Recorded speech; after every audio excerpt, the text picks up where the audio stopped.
આગમ તે જીનવરે બાકીઓ ગણધર તે હૈડે રાખીઓ તે અનોરસ જેણે ચાખીઓ તે હો શિવ સુખ સાખી તે હો શિવ સુખ સાખીઓ.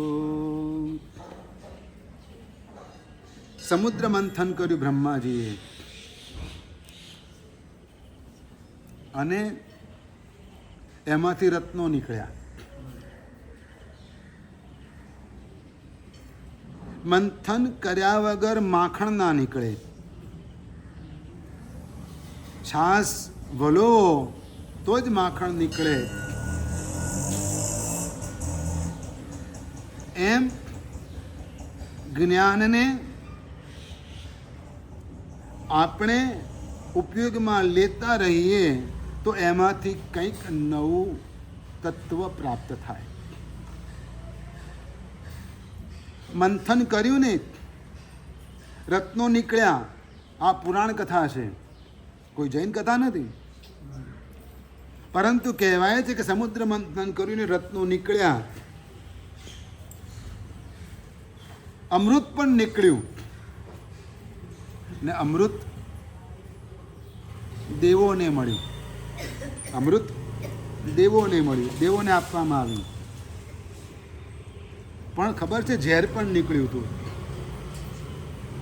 ઝેર પણ નીકળ્યું હતું. હવે ઝેર કોણ લે? ઝેર પીએ કોણ? છેવટે શિવજીએ પીધું અને ગળે અટકાવી દીધું. એમની શક્તિ હતી એમ કહે છે. સવાલ એ છે કે મંથન કરવામાં આવે ને તો તત્વ પ્રાપ્ત થાય. આપણા મનનું મંથન કરવામાં આવે, મનોમંથન કરવામાં આવે ને તો એમાં પણ તત્વની પ્રાપ્તિ થાય. મન આપણું છે એટલે કેવા વિચારો કરવા એ પણ આપણા હાથમાં છે. નેગેટિવ વિચારો કરવા કે પોઝિટિવ વિચારો કરવા એ આપણા હાથમાં છે. કોઈ માણસ નેગેટિવ બોલે છે પણ આપણે એને લેવું કે ન લેવું એ આપણા હાથમાં છે. જવાબ આપવો ન આપવો એ આપણા હાથમાં છે. જવાબ આપીએ છીએ એનો મતલબ એ થયો કે આપણે એની વાતનો સ્વીકાર કર્યો.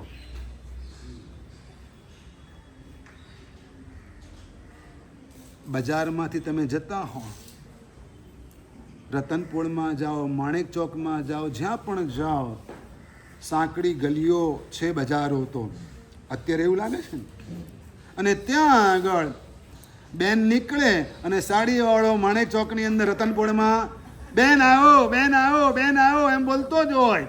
હા, બનારસી, હા, કંઈ પણ બોલે. અને બેનની લેવી જ ના હોય તો સામે જુએ ખરા? એમને લેવી નથી, બીજા કામે નીકળ્યા છે. તો ખાલી પાસ થઈ રહ્યા છે, આગળ જાય છે, ક્યાંક પાસ થઈ રહ્યા છે. તો આ બૂમો પાડે તમે સાંભળો ખરા? તો એવા બજારમાં, દુકાનમાં, ઘરમાં બૂમો પાડવાવાળા ઘણા હોય. બધું શું કરો સાંભળવાનું? હા, નહીં. માત્ર સાંભળવું તો ભગવાનની વાણી સાંભળો. શું કરો? સાંભળવું હોય તો ભગવાનની વાણી સાંભળો. અને ભગવાનની વાણી સાંભળશો ને તો આ હૈયાને ટાળક થશે, આ જીવને સાતા વળશે. ભગવાનની વાણી કેવી છે? ભગવાનની વાણી કેવી છે? અમૃત ઝરણી મીઠી તુજ વાણી, અમૃત ઝરણી મીઠી તુજ વાણી. અમૃત જેવી છે. કેવી છે? અમૃત જેવી મીઠી છે ભગવાનની વાણી. માં દીકરાને માથે હાથ ફેરવે, દીકરાને માથે હાથ ફેરવે, દીકરો નિરાંતે સૂઈ જાય. દીકરો રમતો તો પડી ગયો અને વાગ્યું, સહેજ છોલાઈ ગયો. માં ત્યાં હાથ ફેરવે ને એનું દર્દ જતું રહે, એનું દર્દ જતું રહે. અને માં શું કરે, એ પડી ગયો ને અને પેલું રડે ને એના પેલા કહે એ જો કીડી મરી ગઈ, એમ કરીને એના મનને ડાયવર્ટ કરે. શું કરે? અને દુઃખને ભૂલવી દે. મારા ભગવાન તો જગતની માતા સમાન છે. કેવા છે? જગતની માતા સમાન છે. અને એટલે એમની વાણી કેવી? અમૃત ઝરણી મીઠી તુજ વાણી, મેઘ અષાઢો ગાજે રે. મેઘ અષાઢો ગાજે રે. ભગવાનની વાણી કેવી હોય? ગંભીર હોય. સમુદ્રની અંદર મોજા ઉછળે, સમુદ્રમાં મોજા ઉછળે અને એનો અવાજ કેવો આવે? ગંભીર અવાજ આવે.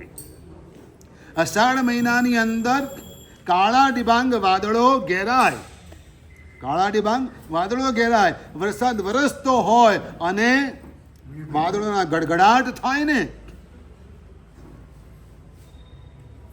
મેઘ અષાઢો ગાજે રે. ભગવાનની વાણી એવી કેવી? અષાઢના મેઘ જેવી, અષાઢના મેઘ જેવી ભગવાનની વાણી. મેઘ અષાઢો ગાજે રે. અને એ વરસાદ પડે ને તો બધાને શાંતિ થાય, બધાને સાતા થાય. ખેડૂતોને પણ થાય, લોકોને પણ થાય. ખેડૂતોને ખેતીને માટે કે અનાજ બરાબર પાકશે, પૂરતું પાકશે, ધંધો સારો થશે. અને લોકોને એટલા માટે કે પાણીનો સંગ્રહ બરાબર થશે ને તો આખું વરસ તકલીફ નહીં પડે, પાણી કાપ નહીં આવે. સીધી વસ્તુ છે. તો મેઘ અષાઢો ગાજે રે.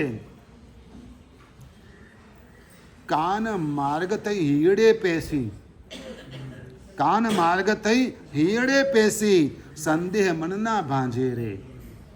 ભગવાનની વાણી કાનના માર્ગે થઈ હૈયામાં બેસે ને તો મનના બધા સંદેહ ભાંગે. વ્યાખ્યાન સાંભળવાથી ફાયદો એ થાય કે વગર પૂછે કેટલાક જવાબો મળી જાય.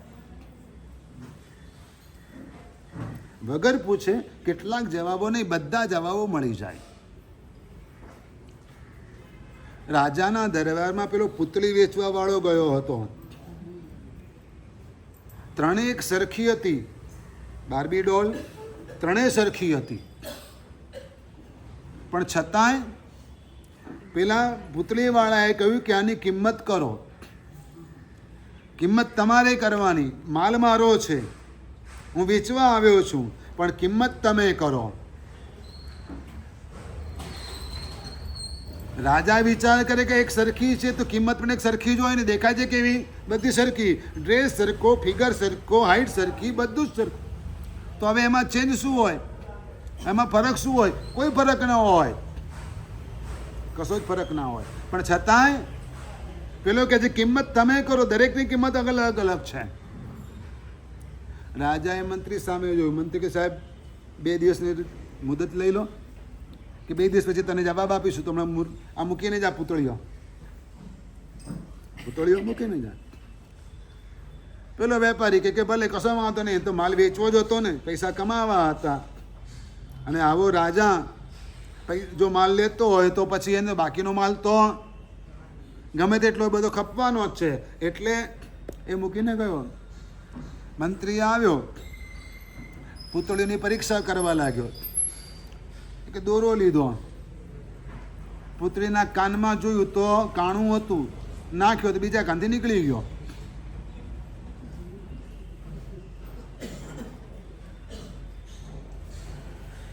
ચાલ આ બાજુ પર બીજી પુતળી, એના કાનમાં દોરો નાખ્યો, મોઢામાંથી નીકળી ગયો. શું થયું? અને ત્રીજી પુતળી, એના કાનમાં નાખ્યો તો બહાર જ ના આવ્યો. બોલો આપણે કઈ પુતળી? આપણે કઈ પુતળી? પહેલા નંબરની અહીં નહીં જ પૂરું. ક્યાં પૂરું થઈ જાય? અહીં નહીં જ પૂરું.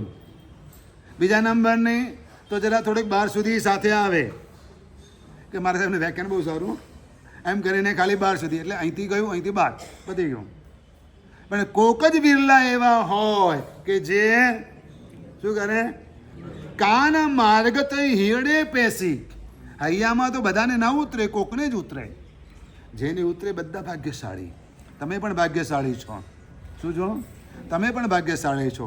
તમારા હૈયામાં પણ ઉતરે. આજ નહીં તો કાલ એ કરવું જ પડશે. ભગવાનની વાણીને હૈયામાં ઉતારવી જ પડશે. એટલે કાન માર્ગ થઈ હીડે પેસી સંદેહ મનના ભાંજે રે. મનના સંદેહને દૂર કરવાનું કામ કોણ કરે છે? ભગવાનની વાણી કરે છે. એવી જ વાત બીજી રીતે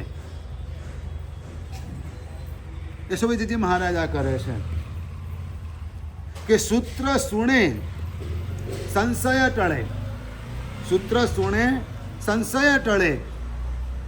સૂત્ર સાંભળવામાં આવે ને તો સંશયો દૂર થાય. પ્રતિક્રમણના સૂત્રો ધ્યાનથી સાંભળવા. શું કરવું? પ્રતિક્રમણના સૂત્રો ધ્યાનથી સાંભળવા. શક્ય હોય તો મનમાં ધારવા. શું કરવું? શક્ય ભલે બોલાઈ રહ્યા છે, જેટલા પણ સંભળાય એટલા ધ્યાનથી સાંભળવા પ્રયત્ન કરવો. શું કરવું? અને મનમાં ધારવા. સૂત્ર સુણે સંશય ટળે. જીનવાણીનું શ્રવણ કરવાથી મનના સંશયો ટળે છે. બીજી વસ્તુ, બીજો ફાયદો, શ્રદ્ધા નિર્મળ થાય. ભગવાનની વાણી સાંભળવાના 4 ફાયદા, 4 લાભ. ભગવાનની વાણી સાંભળવાના 4 લાભ. સૂત્ર સુણે સંજમ ટળે. આચારાંગ સૂત્રની વાતો આપણે સાંભળી રહ્યા છીએ. શું કરી રહ્યા છીએ? આચારાંગ સૂત્રની વાણી આપણે સાંભળી રહ્યા છીએ. સૂત્ર સુણે સંશય ટળે. સૂત્ર સાંભળવાથી સંશયો દૂર થાય છે. શ્રદ્ધા નિર્મળ થાય. બીજો લાભ, શ્રદ્ધા નિર્મળ થાય. આપણું સમ્યક્ત્વ નિર્મળ થાય ભગવાનની વાણી સાંભળવાથી. ત્રીજો લાભ, તત્વ જ્ઞાનમાં ચિત્ત રમે. તત્વ જ્ઞાનમાં ચિત્ત રમે એટલે કે મનમાં સારા વિચારો આવે. મનમાં તત્વના વિચારો આવે. મનમાં આવા બધા વિચારો આવે કે સાહેબે શું કહ્યું, ગુરુ ભગવંતે શું કહ્યું, આ સૂત્રમાં શું કહેવામાં આવ્યું છે. તો તત્વ જ્ઞાનમાં ચિત્ત રમે. અને આવું જો થાય ને તો ચોથો લાભ, દુર્ગતિ દૂર પલાય. તો દુર્ગતિ દૂર પલાય એટલે કે આપણી દુર્ગતિ ટળે. બહુ પ્રેક્ટિકલ વાત કરી છે, મોક્ષની વાત નથી કરી કે મોક્ષ મળે એમ નથી કીધું, પણ સીધી વસ્તુ કે આ 4 ફાયદા થાય ભગવાનની વાણી સાંભળવાથી. એટલે ભગવાનની વાણી બહુ દિલથી સાંભળવી, એકાગ્રતાપૂર્વક સાંભળવી. ઉપદેશ કોને અપાય? ઉપદેશ કોને અપાય? તમે સમાજમાં, ઘરમાં, ક્યાંય પણ શિખામણ કોને આપો? હે?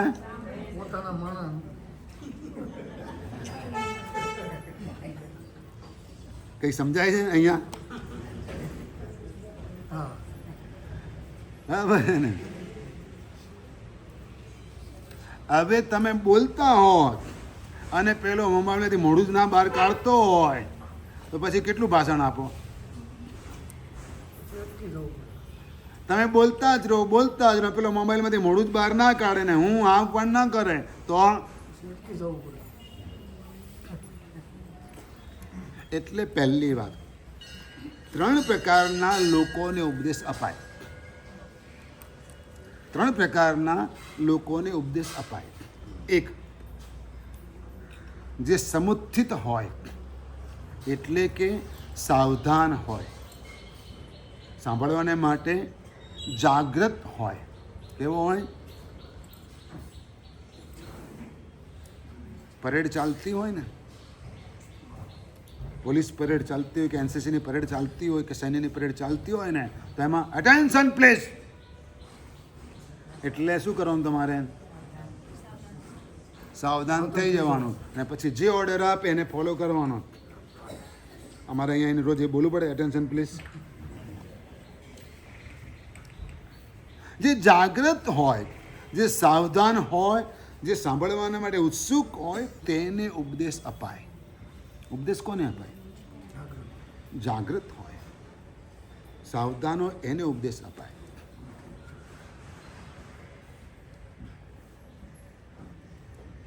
રોહિણીયાએ 4 વાક્ય સાંભળ્યા. રોહિણીયાએ 4 જ વાક્ય સાંભળ્યા. એને સાંભળવા હતા એટલે સાંભળ્યા,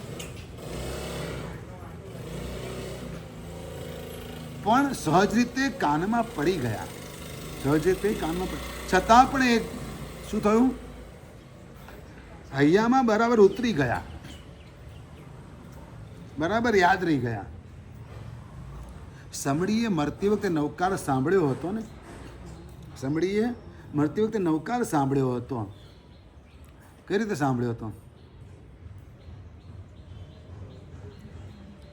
આપણે કઈ રીતે સાંભળવો છે?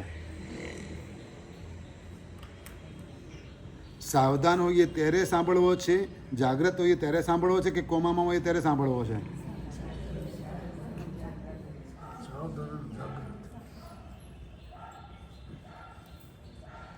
તીર વાગેલું છે, લોહી નીકળ્યું છે, જીવવાની કોઈ આશા નથી, કોઈ બચાવવા વાળું છે નહીં, અને તે વખતે મુનિ ભગવાન નવકાર સંભળાવે છે. જીવ શેમાં હોય? દર્દમાં હોય કે સાંભળવામાં હોય? હા, જીવ શેમાં હોય આપણો? દર્દમાં હોય કે સાંભળવામાં હોય?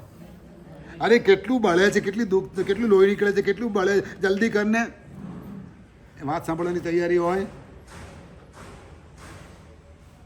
પણ એ જીવની યોગ્યતા હતી, પાત્રતા હતી કે ગુરુ ભગવંત બાજુમાં આવીને ઊભા છે એટલું એને ભાન હતું.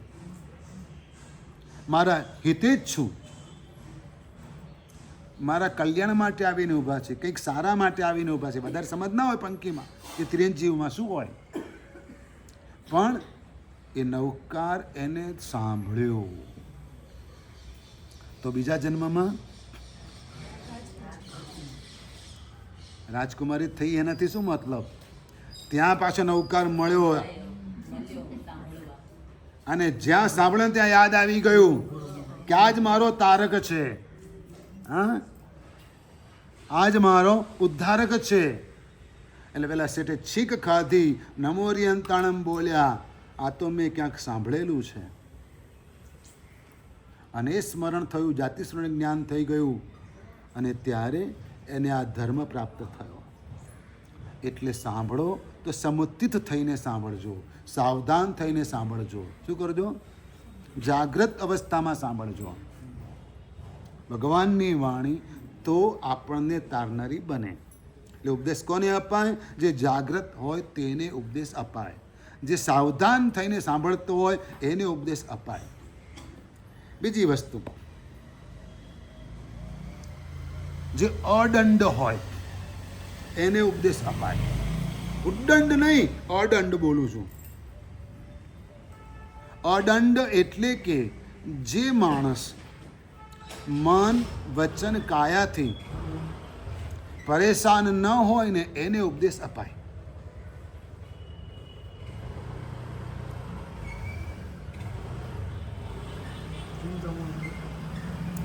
મન, વચન, કાયાથી પરેશાન ન હોય તેને ઉપદેશ અપાય. અથવા તો જેના મન, વચન, કાયા થોડાક પણ એના કાબુમાં હોય ને એને ઉપદેશ અપાય.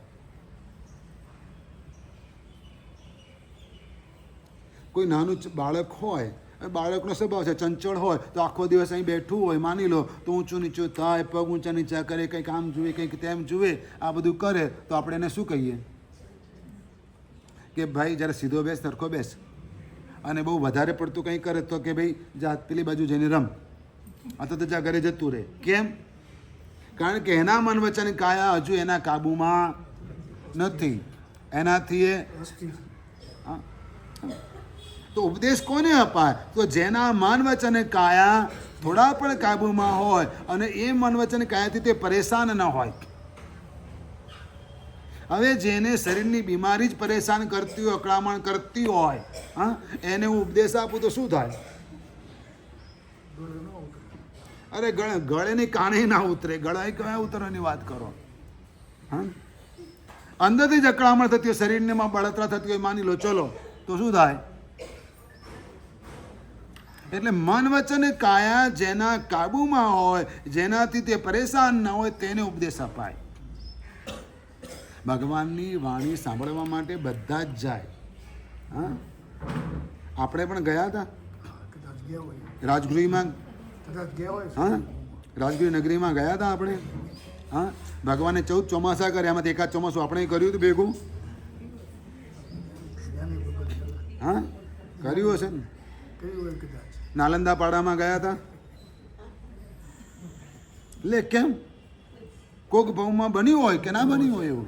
હા, પણ સુણ્યા હશે, પૂજ્યા હશે, નિરખ્યા હશે, પણ કોક ક્ષણે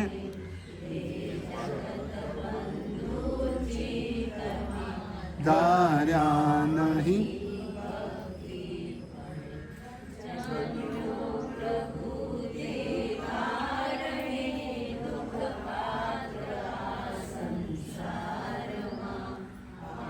ભક્તિ તે ભાવ શૂન્યાચારમાં. તકલીફ એ થઈ, આપણે ગયા હતા પણ સાંભળવા માટે સમુચિત નહોતા, સાવધાન નહોતા. આપણે તો બધા જતા હતા એટલે ગયા હતા ટોળે વળીને ભેગા. તું જાય છે તો ચલો હું આવું, જાણે ગાર્ડનમાં ફરવા ગયા. અને એમને હા પાછા આવ્યા. એટલે હજુ અહીં શાંતિવન માટા મારીએ છીએ તમે હું બે.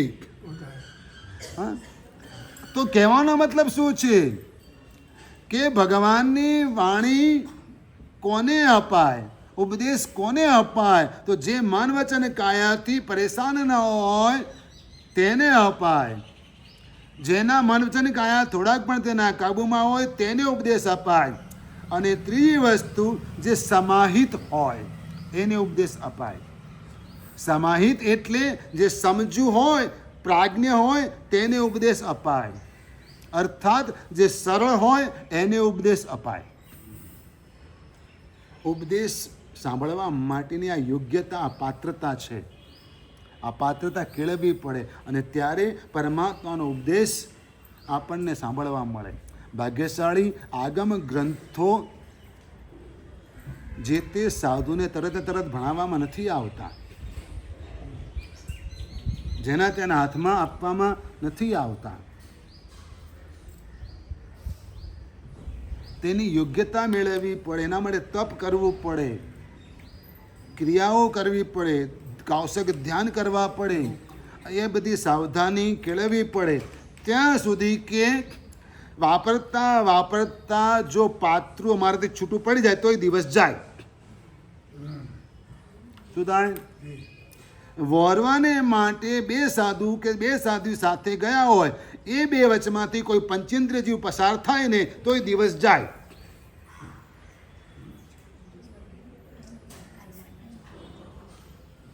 વાપર્યા પછી તિવિયાનું પચખાન લઈ લીધું અને કદાચ ભાતનો દાણો નીચે પડેલો દેખાય તોય દિવસ જાય. સમુચિત, સાવધાન. સાવધાન કોને કહેવાય? આને સાવધાન કહેવાય. આટલી તકેદારી રાખવી પડે. શું કરવું પડે? હવે પાત્ર અમારા 4 હોય જોડીમાં, બીજા 2 હાથમાં હોય, વળી પાછું પાણીનો ઘડો હોય. આ બધું જ અમને ટચ થઈને કોન્ટેક્ટમાં જ રહેવું જોઈએ. ઇવન ઢાંકણું પણ છૂટું ના પડવું જોઈએ કે દાંડો પણ છૂટો ના પડવો જોઈએ. એટલી સાવધાનીથી આ જીવ ટેવાય, કેળવાય, ટ્રેન થાય ત્યારે ગુરુ ભગવંત આગમ ગ્રંથોના પાઠ આપે.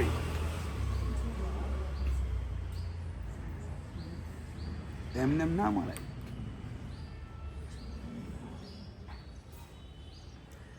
આ પાત્રતા કેળવવાની છે. શું કરવાનું છે? આ પાત્રતા કેળવવાની છે. જ્ઞાની જ્ઞાન મગન રહે, જ્ઞાનાદિક મળ ખોય. જ્ઞાની જ્ઞાન મગન રહે, રાગાદિક મળ ધોય. ચિત્ત ઉદાસ કરણી કરે, કર્મ બંધ નવી હોય. યશોજીજી મહારાજા કહે છે કે પરમાત્માની વાણી જે સાંભળે ને એ આત્મા કેવો હોય. જ્ઞાની से ज्ञानी मिले, करे ज्ञान के बाद गद्दे से गद्दा मिले, करे लातम लात. ચાર ગધેડા ભેગા થયા હોય રસ્તા પર તો શું થાય? ચાર કૂતરા ભેગા થયા હોય તો કેવી મજા આવે. અહીંથી આમથી એન્ટ્રી કરીને આ બાજુ સાથે મને પાસે ચાર કૂતરા ભસતા હોય તો કેવી મજા આવે. પછી ક્યાં ઘૂસો? ક્યાંય પણ ઘૂસવું પડે કે ના ઘૂસવું પડે? તકલીફ થાય કે ના થાય? જ્ઞાની से ज्ञानी मिले, करे ज्ञान की बात. गद्दे से गद्दा मिले, करे लात अमलात. યશોજીજી મહારાજા કહે છે મજ્જતે કિલા જ્ઞાને વિષ્ટાયામ એવ શું કર, જ્ઞાનીની મજ્જતી જ્ઞાને મરાલીવ માનસે. ડુક્કરને ગટરમાં જ મજા આવે, વિષ્ટામાં જ મજા આવે, અને જ્ઞાનીને હંસને સરોવરમાં જ મજા આવે. બોલો આપણે ક્યાં જવું છે? આપણે ક્યાં જવું છે? સરોવરમાં જ સીધી વસ્તુ છે ને. જ્ઞાની જ્ઞાન મગન રહે, રાગાદિક મલ ધોય. ચિત્ત ઉદાસ કરણી કરે, કર્મ બંધ નવી હોય. જે આત્મા પરમાત્માની વાણી સાંભળે છે અને એનું ચિંતન મનન કરે છે, પોતાની લાઈફમાં એને એપ્લાય કરવાનો ટ્રાય કરે છે, એના રાગ દેશ વગેરે મેલ ધોવાય છે. સાંભળવાનો મતલબ શું છે કે ભગવાનની વાણીને લાઈફમાં એપ્લાય કરવાની, એના માટે ટ્રાય કરવાની, એના માટે ટ્રાય કરવાની. બધું પોસિબલ નથી, તમે પણ જાણો છો, હું પણ જાણું છું, બધું જ જાણું. પણ છતાં એક વાત કહું કે કોક જીવ તો એને એપ્લાય કરશે. શું કરશે? કોક જીવ તો એપ્લાય કરશે. કારણ કરે દરેકના જીવદળ, દરેકના સ્તર જીવોના અલગ અલગ હોય છે. દરેકની ભૂમિકા આંતરિક અલગ અલગ હોય છે. અને એટલે જે આત્મા જે વાત ગ્રહણ કરે ને એ આત્મા એ પ્રમાણે પ્રાપ્ત કરે, પામે. વરસાદ પડે, આપણે જેવી રીતે ઝીલીએ, જેવા પાત્રમાં એ પાત્ર પ્રમાણે એનો ઉપયોગ કરી શકીએ. પીપળામાં ઝીલો તો ધોવામાં જ કામ લાગે, હા, કમ્પાઉન્ડ ધોવામાં જ કામ લાગે. પણ જરા સારા વાસણમાં ઝીલો તો, સ્ટીલની પવાલીમાં ઝીલો તો એ પાણી પીવામાં પણ કામ લાગે. ખંભાતની અંદર દરેક ઘરમાં ટાંકા હોય. શું હોય? દરેક ઘરમાં ટાંકા હોય. નોર્મલી વોરવાને માટે જઈએ ને પાણી, તો અમને ખારું પાણી જ મળે. શું મળે? ખારું પાણી જ મળે. પણ એટલે જો અમારે પીવા માટે પાણીનો ખપ હોય તો એમ કહેવું પડે કે આ પીવા માટે અમારે પાણીનો ખપ છે, અને બેન પણ પાણી વહોરાવે, સાહેબ આ પીવાનું પાણી છે એમ કહીને અમને વહોરાવે. કેમ? તો કે એમના ઘરમાં એવી સિસ્ટમ જ હોય કે વરસાદનું પાણી સીધું ઘરના ટાંકામાં જમા થાય. આખા વર્ષનો સ્ટોક રસોઈ એમાંથી બનાવે એટલે બરાબર ચડે. પેલું ખારું પાણી વાપરે તો શું થાય? બરાબર. એક તો તરસ છીપાય નહીં ખારા પાણીથી, બીજું પથરી જામે, બીમારીઓ થાય, અને ખાવાનું ભાવે નહીં, ખાવાનું ચડે પણ નહીં, બને પણ નહીં બરાબર. એટલે એ પાણી વરસાદનું પાણી ટાંકામાં જમા થયેલું હોય, અને એ પાણીનો ઉપયોગ રસોઈમાં પણ થાય. ગુરુ ભગવાનને પીવાને માટે, વાપરવાને માટે પાણી વરાવવામાં આવે.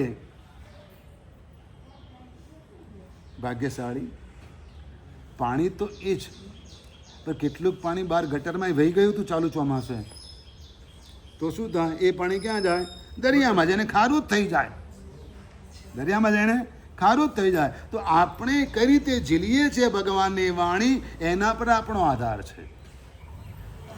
રાગાધિક મલ ધોય, શું કરે? ભગવાનની વાણી સાંભળવાથી આત્મા આ તત્વજ્ઞાનમાં રમતો રહે છે અને એનાથી એના કર્મમેલ ધોવાય છે. કર્મમેલ ધોવાય એટલે કેવું થાય? છતાંય પણ ઘરે તો જવું પડે ને 10 વાગે, એટલે રસોઈ તો કરવી પડે ને. ભલે તમારે બધાને ઉપવાસ છે, પણ બીજા તો જમવાવાળા છે ને. એટલે કેમ? ઘણા બધાના છે, જેટલા નામ લખાય એના કરતાં વધારે છે. 40 ઉપર પહોંચ્યા. કેટલા પહોંચ્યા? 40 ઉપર પહોંચ્યા. આપણે કોઈ રેકોર્ડ કરવા નથી, રેકોર્ડ બ્રેક કરવા નથી, કશું નથી કરવું, પણ આરાધના કરવી છે. શું કરવું છે? આરાધના કરવી છે. હવે ઘરે જવું છે, રસોઈ બનાવવાની છે, જમવાનું નથી. જમવાનું નથી, ઉપવાસ છે, જમવાનું નથી, બરાબર છે. છતાં પણ રસોઈ તો તમારા માટે બનાવવી જ પડે. રસોઈ બનાવે. કેવી રીતે બનાવે? ચાલો, મનમાં શું ભાવ હોય? ઠીક છે, મારી ફરજ છે, હું બનાવી લઉં. કેવું હોય? અને પોતાને જમવાનું હોય તો થોડો ફરક પડે કે ના પડે? થોડો તો ફરક પડે ને. એમ તો એમ કહે છે, જ્ઞાની જ્ઞાન મગન રહે, રાગાધિક મલ ધોય અને ચિત્ત ઉદાસ કરણી કરે. શું કરે? ચિત્ત ઉદાસ કરણી કરે. સંસારના કાર્યો કરે ખરા, પણ ઉદાસીનતાપૂર્વક કરવાનું. ફરજ છે, બજારમાં જવું પડે, કમાવું પડે, મહેનત કરવી પડે, 2 વાતો કરવી પડે, વેપારી સાથે વાતચીત કરવી પડે, 2 ફોન કરવા પડે, બરાબર છે. શાકભાજી લેવા જવું પડે, કોઈ વાંધો નહીં. પણ ચિત્ત ઉદાસ કરણી કરે તો કર્મ બંધ નવી હોય, તો કર્મબંધ ન થાય.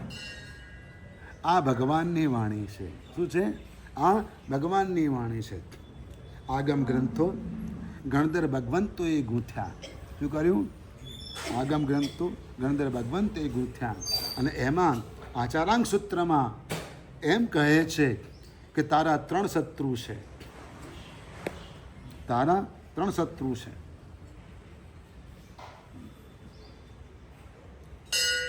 કામ, ક્રોધ વગેરે. આ તારા કામ, ક્રોધ ને માન, આ બધા તારા 3 શત્રુ છે. તારા આત્માના શત્રુઓ છે.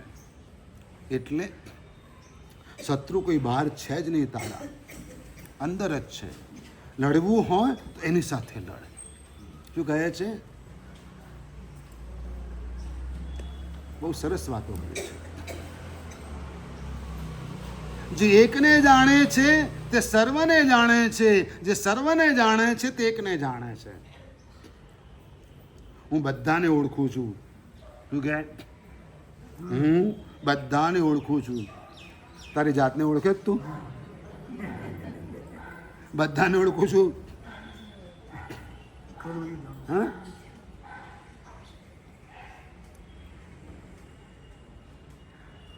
ગણવામાં બધાને ગણે, પોતાને જ ના ગણ્યો. પ્રભાવના આપતો હોય ને, બધાને આપે. કેટલી થઈ?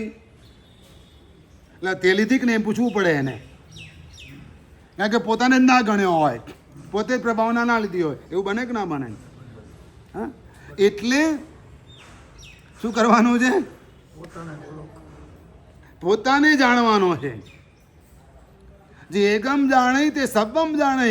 જે એક એટલે પોતાના આત્માને જાણે છે એ બધાને જાણે છે, અને જે બધાને જાણે છે તે પોતાને જાણે છે. ગણધર ભગવંતો આગમ સૂત્રોની રચના કરે, એની પાછળ કારણ શું? એની પાછળ કારણ શું? 6 કારણ કયા છે? કેટલા કયા છે? આગમ ગ્રંથોની રચના કરવાના 6 કારણ.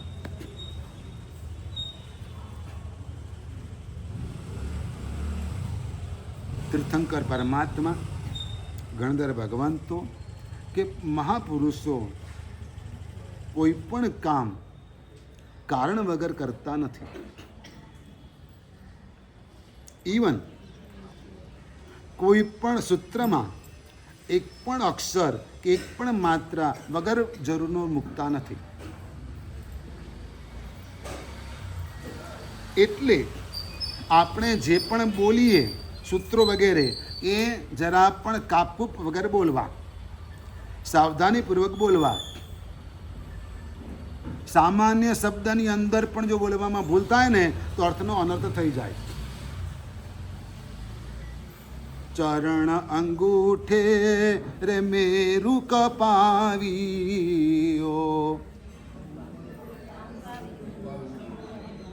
લે મેં ભૂલ કરી, ખાલી અનુસ્વાર જ ના બોલ્યો.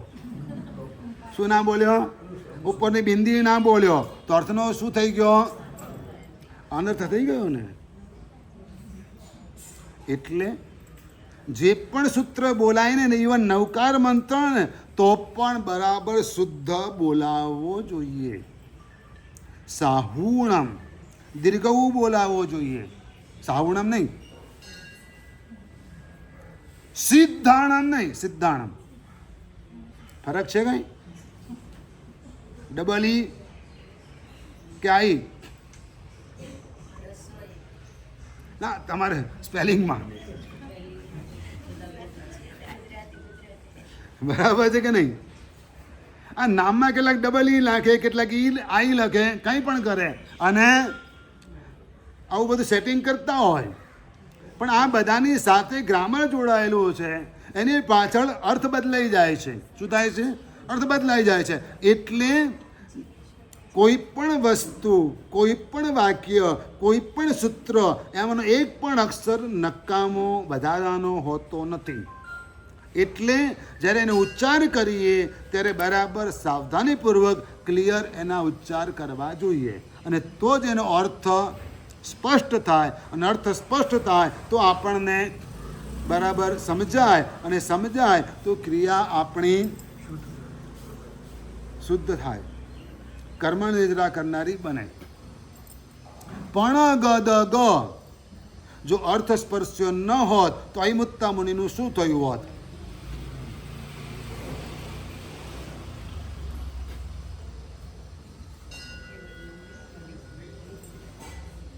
પણ ગદ ગ આ શબ્દ બોલતા બોલતા એ અર્થ સ્પર્શ્યો ન હોત એ બાલમુનિને કેટલા નાના હતા, કેટલા નાના હતા.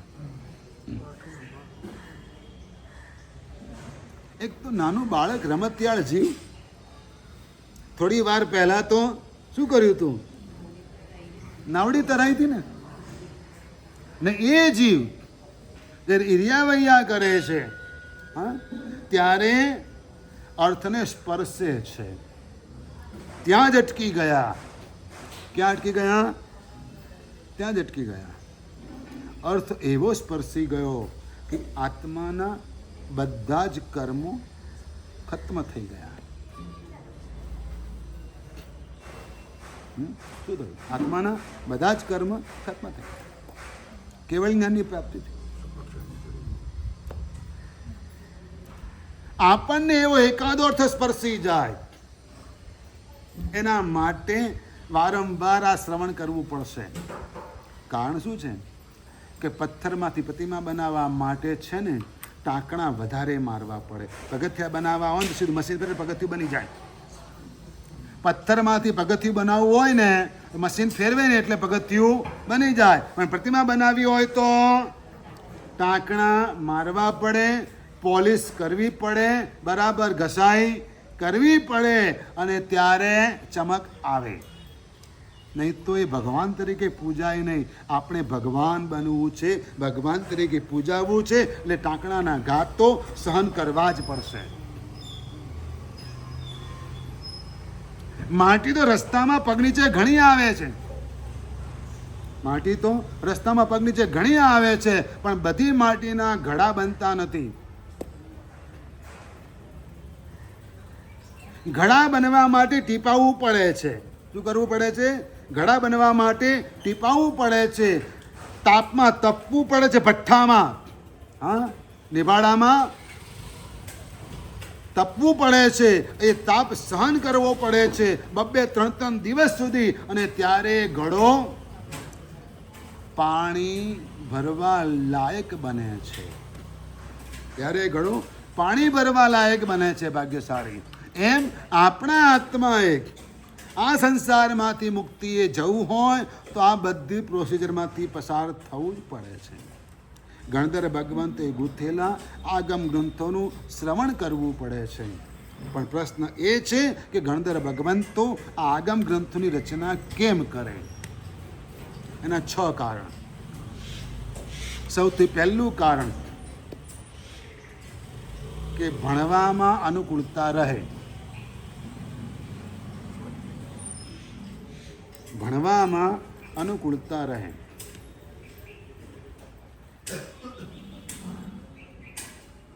કોઈ પણ ચેપ્ટર હોય સ્કૂલમાં કોલેજમાં અને એનો સ્ટડી કરવાનો હોય અને એ ચેપ્ટરના મેઇન પોઈન્ટ યાદ રાખવાના હોય તો શેના આધારે રાખો?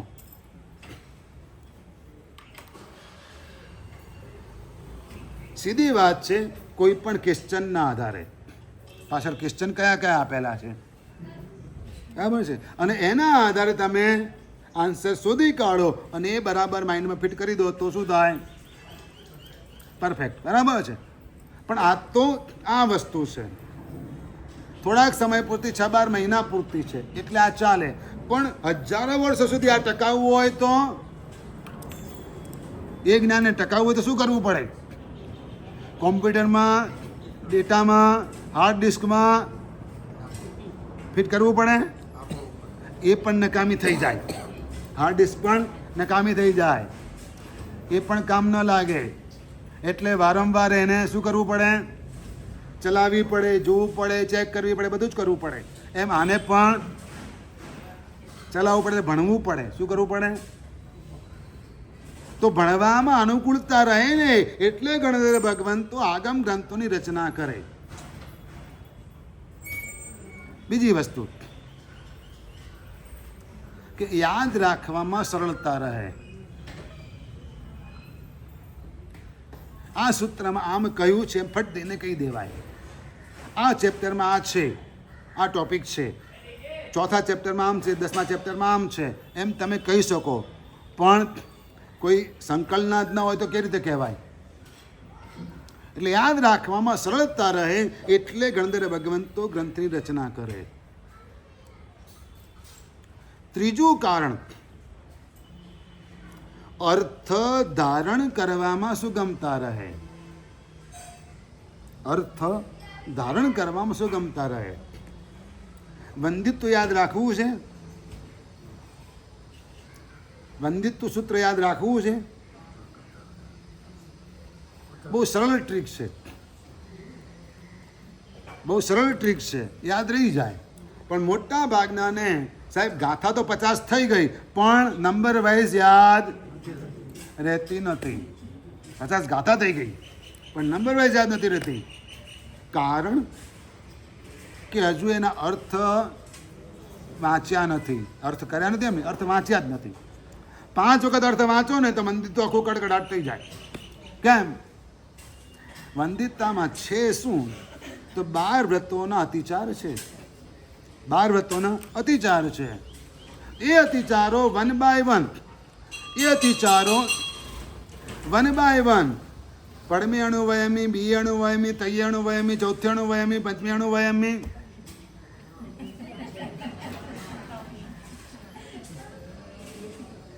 પહેલું બીજું ત્રીજું ખબર પડી કે ના પડી? કઈ પડમે શીખાવે નિંદે, બીજે શીખાવે, તૈયે શીખાવે નિંદે. તો પહેલા તૈયે આવે કે પહેલા પડમે આવે? તો પછી અર્થ ન ખબર પડે.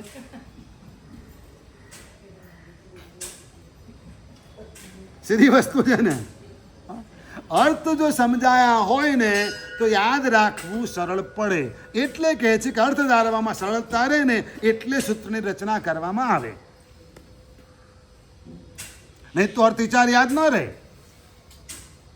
અને અતિચાર યાદ ન રહે તો અતિચાર લાગે છે એનું ભાન પણ ન રહે, એટલે વ્રતોનું પાલન બરાબર ન થાય. ચોથું કારણ, ભણાવવામાં પણ સરળતા રહે. વંદિત્વ થઈ ગયું, ચાલો હવે વાંદરા મોડે કરી લો, અથવા તો આયુર્વેદ મોડે કરી લો, શું કહેવામાં આવે, અથવા તો હવે લઘુ શાંતિ કરી લો, પણ સૂત્ર જ ન હોય તો. એટલે સૂત્ર રચના એટલા માટે કરવામાં આવે કે ભણાવવામાં સરળતા રહે. આચારાંક સૂત્ર, પછી સુઈગળાંક સૂત્ર, ટાણાંક સૂત્ર, સમવાયાંક સૂત્ર, એમ એક એક ગ્રંથો અલગ અલગ. આજે 9 આગમ ગ્રંથો આપવાના છે. અરે એના ચંદરવા આપવાના છે. જુદા આજે ચંદરવા પુઠિયા આજે આપવાના સત્વમાં, સત્વ સોસાયટીમાં. આવતીકાલે વ્યાખ્યાન પછી તેઓ આગમ ગ્રંથો લઈ જશે અને રવિવારે આગમ ગ્રંથો સવારે લઈને વહોરાવા માટે આવશે. આપણે જ્ઞાનની ભક્તિ કરીશું. ઘરે ઘરે જઈને દર્શન કરીને જ્ઞાનની પૂજા કરીશું. ઓમ રીમ નમો નાણસ્યની નૌકાળવાળી ગણીશું. અને જે આવી રીતે જ્ઞાનની ભક્તિ કરે એનું બહુમાન રૂપે પ્રભાવના પણ કરશું. કલ્પસૂત્રને જગાવો રે, નથી બોલતા? તો એવી રીતે જ આગમ ગ્રંથો ઘરે પધરાવી આગમ ગ્રંથનું બહુમાન કરવાનું છે. આવતો રવિવાર રાજગીરીને સોંપું છું, નક્કી કરી લેજો. ફોડજો તમે, મેં નામ દઈ દીધું. હા, તો આ રીતે ભાગ્યશાળી એક પછી એક 5 રવિવાર, આ રીતે એક પછી એક 5 રવિવાર 45 આગમ ગ્રંથોની ભક્તિ આપણે કરવાની છે. અને ચોથું કારણ કહ્યું કે ભણાવવામાં સરળતા રહે. 5મું કારણ, શિષ્યને પૂછવું હોય ને તો પૂછવામાં સરળતા રહે. ગુરુ મહારાજ ભગવતી સૂત્રમાં શું કહ્યું છે? ગુરુ મહારાજ નંદી સૂત્રમાં શું કહ્યું છે? આવી રીતે પૂછવામાં સરળતા રહે ને એટલા માટે આગમ ગ્રંથોની રચના કરવામાં આવે.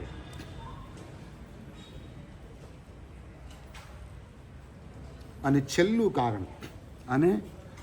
કારણ, ગણધર ભગવંતો આગમ ગ્રંથોની રચના શા માટે કરે? તો છેલ્લું કારણ કે સંઘ હિતને માટે આગમ ગ્રંથોની રચના કરવી એ પોતાનો આચાર છે. એટલા માટે તેઓ આગમ ગ્રંથોની રચના કરે. શેના માટે કરે? સંઘના હિતને માટે, સંઘના કલ્યાણ માટે. એને માટે પોતાનો આચાર છે આગમ ગ્રંથ રચના કરવાનો, એમ સમજીને તેઓ આગમ ગ્રંથોની રચના કરે. અને એના નિમિત્તે આપણને આ બધું પ્રાપ્ત થયું છે. આપણને આ બધું પ્રાપ્ત થયું છે. રાજાએ, ઉજ્જૈનીના રાજાએ પેલા રોહાના ગામડે સંદેશો મોકલ્યો કે આ છોકરો કેટલો બુદ્ધિશાળી છે, આ છોકરો કેટલો બુદ્ધિશાળી, કેટલો સ્માર્ટ છે. એક જ થોડીક મિનિટની અંદર કેટલા શબ્દો યાદ રાખી શકે છે, એવી બધી વાતો આજે પણ થાય છે ને. તો એમ આ છોકરો કેટલો બુદ્ધિશાળી છે અને આ પ્રોબ્લેમ સોલ્વ કઈ રીતે કરે છે. તો રાજાએ કહેવડાવ્યું કે તમારા ગામની બહાર રેતી બહુ સારી છે, સુવાળી છે. શું કર્યું? રેતી બહુ સુવાળી છે, એટલે એ રેતીનું દોરડું બનાવીને મોકલો. ગામના લોકો, મુખિયાઓ, આગેવાનો હતા ને એ બધા ચિંતામાં મુકાઈ ગયા, ટેન્શનમાં આવી ગયા કે રાજાએ આવું કહેવડાવ્યું છે કે રેતીનું દોરડું બનાવીને મોકલો. હવે રાજાને તો બીજો કંઈ જવાબ આડો અવડો અપાય નહીં તો હા ટ્રમ્પ ટેરિફ નાખી જ દે. શું કરે? ટ્રમ્પ ટેરિફ નાખી જ દે, ઠોકી જ દે વગર લેવા દેવાને કારણે. એટલે હવે જવાબ તો આપવો પડે ને સંતોષ થાય એવો છેડાય તો નહીં. બધા વિચારમાં પડેલા હતા, ટેન્શનમાં પડતા હતા. પેલો રો સમજી ગયો કે આ બધા ટેન્શનમાં ભરે છે. પૂછ્યું શું થયું? શું થયું? તો ક્યાં છે? રાજા આવો સંદેશો મોકલ્યો છે, રેતીનું દોરડું બનાવવું કઈ રીતે? રેતીનું દોરડું કંઈ બનતું હશે પણ રાજાને આવું કહેવાય કઈ રીતે? એટલે પેલા રોહાએ કહ્યું કે કાંઈ વાંધો નહીં, કાલે ચાલો આપણે જઈએ રાજ દરબારમાં, હું જવાબ આપી દઈશ રાજાને. રાજા પાસે ગયા કે શેને માટે આવ્યા? કે સાહેબ આપે હુકમ કર્યો છે કે તમારા ગામની રેતી બહુ સુવાળી છે. હા સાહેબ, સુવાળી છે રેતી, બરાબર છે. તો કે આપે એનું દોરડું બનાવીને મંગાવ્યું છે. તો કે આ બરાબર છે, મેં મંગાવ્યું છે. તો કે સાહેબ, અમે આપની આજ્ઞા પ્રમાણે કરવા તૈયાર છીએ, અમને કશો જ વાંધો નથી, અમને કોઈ પ્રોબ્લેમ નથી, અમે કરી આપીશું. અમે તો આપના સેવક છીએ, આપના પ્રજાજન છે, કરી આપીશું. પણ એક વિનંતી કે બોલો, અમને સેમ્પલ આપો. કે શું કરો? અમને સેમ્પલ આપો. સેમ્પલ આપો તો અમે હમણાં બનાવી દઈશું. આને મતિ જ્ઞાન કહેવાય. શું કહેવાય? આને બુદ્ધિ કહેવાય. આને બુદ્ધિ કહેવાય. સાપ મરે નહીં, લાકડી ભાંગે નહીં. રાજા સમજી ગયો કે આ છોકરો બડો ચાલાક છે, બહુ હોશિયાર છે, બહુ બુદ્ધિશાળી છે. થોડા દિવસ થાય ને નવો ફતવો બહાર પડ્યો કે આ હાથી તમારે ત્યાં મોકલું છું. હવે ગરડો બુડ્ઢો હાથી હતો. ગરડો બુડ્ઢો હાથી હતો. રાજાને ખબર હતી કે હવે આ લાંબુ ટકવાનું નથી, કે એને સાચવજો, રાખજો, ખવડાવજો, પીવડાવજો, પણ એના મરી ગયાના ખબર મને આપતા નહીં. ખબર આપે તો આવી બની તમારી, પણ રોજે રોજ એને હેલ્થના ખબર મને આપવા પડશે. રોજે રોજ મને એની હેલ્થના ખબર તો મને આપવા પડશે. ગામના લોકો રાજાની આગળ તો હા સાહેબ, શું કરવાનું? હા સાહેબ, ભલે. હવે હાથી લઈ ગયા. શું કર્યું? થોડા દિવસે રાખ્યો, ખવડાવ્યું, પણ હવે ઉંમર, શરીર થાક્યું, એટલે વધારે ખાઈ ના શકે. ધીરે ધીરે ધીરે હા સમય પૂરો થયો. એક દિવસ હાથી ખરેખર મરી ગયો. પણ હવે રાજાને ખબર કેવી રીતે આપતા? એટલે રો કે ચાલો હું આવું છું. શું કીધું? હું આવું છું, ચલો આપણે. એટલે ગામના વડીલોની સાથે રો ગયો અને રાજાની આગળ જઈને ઉભા રહ્યા. તે કેમ કે મારો હાથી બરાબર છે, મારો હાથી બરાબર છે, તબિયત સારી છે નહીં, બધું બરાબર છે? હા સાહેબ, બધું બરાબર છે. પણ એક તકલીફ છે. તો કે શું? અમે એની આગળ ઘાસ નાખ્યું, ઘાસ નથી ખાતો.